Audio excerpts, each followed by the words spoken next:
Hi, good afternoon and welcome. You're watching MF Corner. I'm Sumaira Abdi. On the show today, we are going to understand how do you measure risk in mutual funds. It's no longer just about saying this is very risky or this is low risk. Understand it mathematically. So how do you use standard deviation as a measure of risk?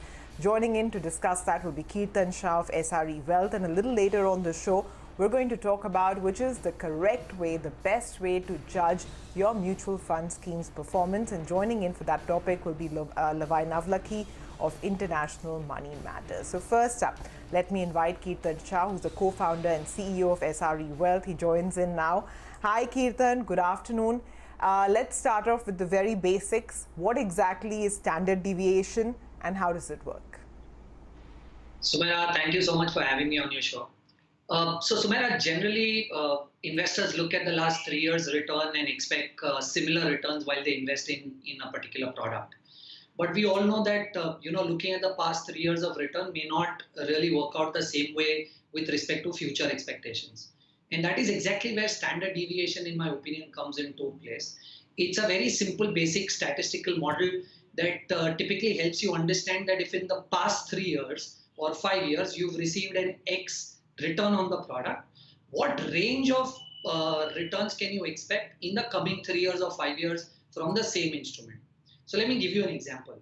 So let's say if you look at the last 3 years of CAGR returns of, let's say, a Nippon India large cap or an Axis blue chip or an ICICI Pru blue chip, right? You will see that the 3-year returns are 11.35, 16.48 and 12.63% of each of these. Now, while this is the performance that these funds have been able to deliver over the last 3 years, if an investor is trying to invest in this particular fund, of course, the investor will have similar expectations from each of these funds, but the reality may be something different, right? So for us to understand what kind of returns can the client really expect while investing in this fund is where standard deviation comes into picture. So to elaborate this a little, let's say Nippon India large cap fund over the last 3 years delivered 11.35% returns. The standard deviation of the fund is 24.9. What it means is while the client is investing in this particular product, the expectation is that I will get 11.35%. But your actual return may be higher or lower than 11.35. Now, how much higher or lower is what standard deviation helps us understand.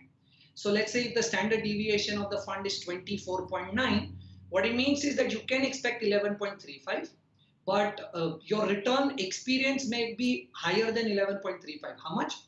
11.35 what your expectation is, plus the deviation of 24.9.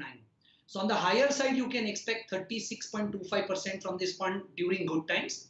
And similarly, during bad times, your expectation may be 11.35, but you may experience 11.35 minus the deviation 24.9, which is 13.3 on the negative side.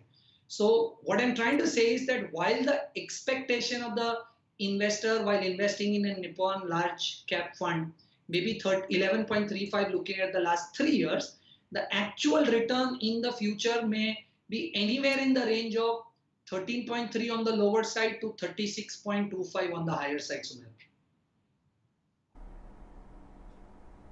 So basically what you're trying to say is that the level of standard deviation will determine the swing that particular scheme can take, right? Is that why it's called a measure of risk?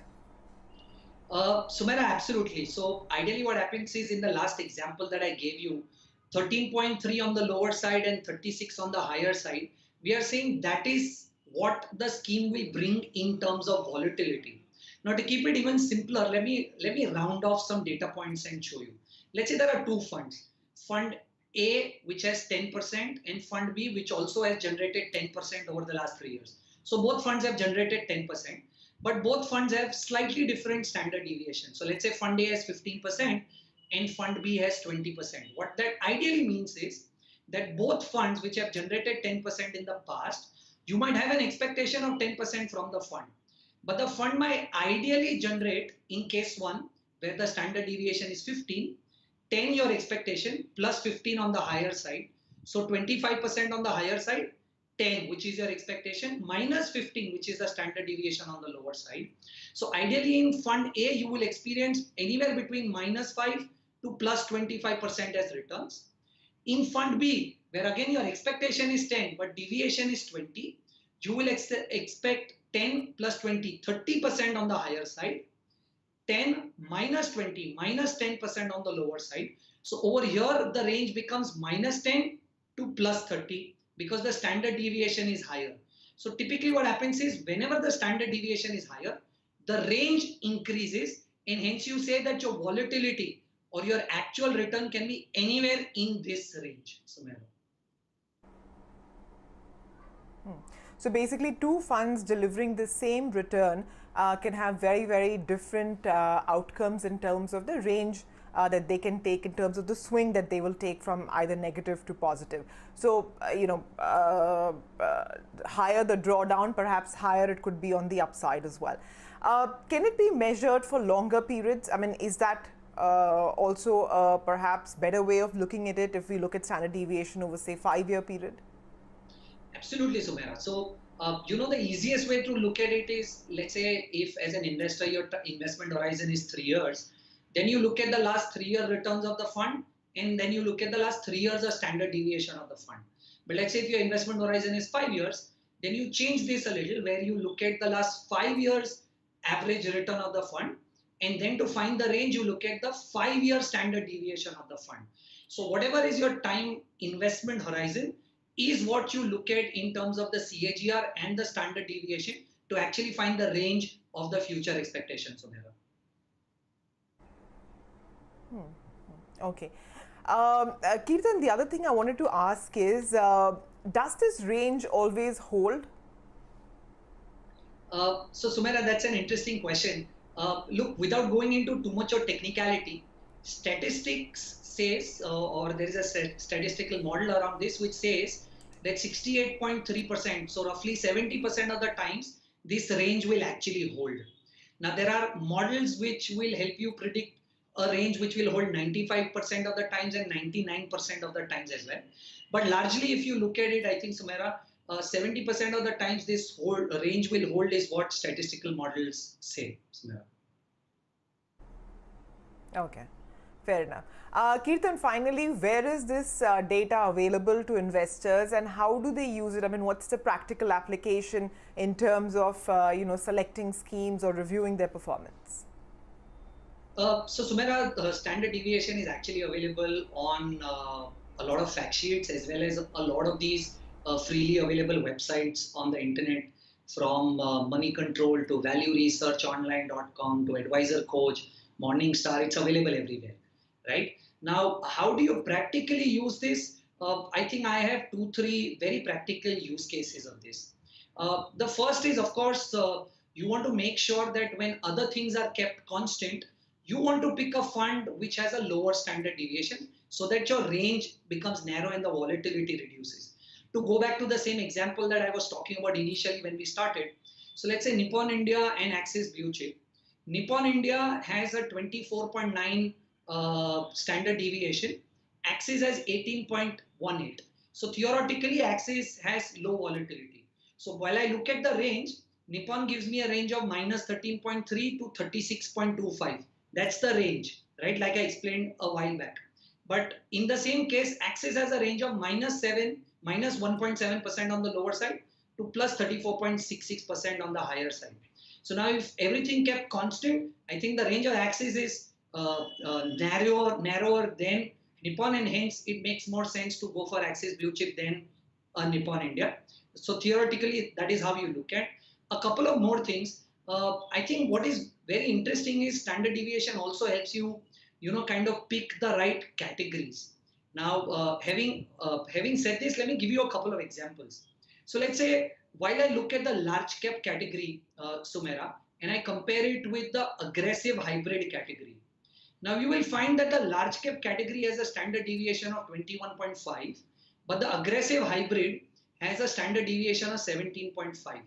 So the aggressive hybrid category has 4 units risk lower, but the returns that both the categories have been able to generate is the same, which is 13.5, right? So this gives you a food for thought whether or not you should go by the conventional method of sticking to large cap equity investments and not do an aggressive hybrid, because theoretically they are very different. To give you a couple of more examples, right? If you look at conservative hybrid as a category, the standard deviation is 6.5. You look at equity savings, the standard deviation is 9.5. So standard deviation is 3 points higher, right? But you look at the returns, conservative hybrid has been able to generate almost the same returns that equity savings have been, 8.5 and 9. Of course, the argument can be taxation here, but I think if the investor is going to stay for 3 years and with the tax advantage that you get on board because of indexation, I don't think there is a huge tax difference there. Similarly, if we have time, one more example, you look at balance hybrid, right? And you look at BAF. Now, balance hybrid as a category has 11.5 standard deviation. BAF has 12.5 on a category average, right? So BAF has 1 unit standard deviation higher risk, but you look at the returns that they've generated. Balance hybrid has generated higher returns with lower risk than a BAF. So the point is, this actually helps you figure out if and what a category do you really want to enter into, comparing you with other similar categories, and take a prudent judgment whether the risk makes sense versus the return that the category is really generating, right? Of course, standard deviation is not the only parameter that you look at, Sumaira. There are multiple other things, but I'm sure this is one very interesting parameter that you should definitely look at to pick funds within the same category, or to compare which category makes more sense in terms of risk return opportunities, Sumaira. Understood. Kirtan, thank you very, very much for explaining this important concept to our viewers. So next time, I hope that you will be looking at the standard deviation figure and use it in your exercise when you're looking at selecting funds. So use this in the comparison. We'll take a very quick break. On the other side, we're going to talk about one more comparison, and which is how to judge your mutual fund scheme's performance, which is the right comparison. Lovai Navlakhi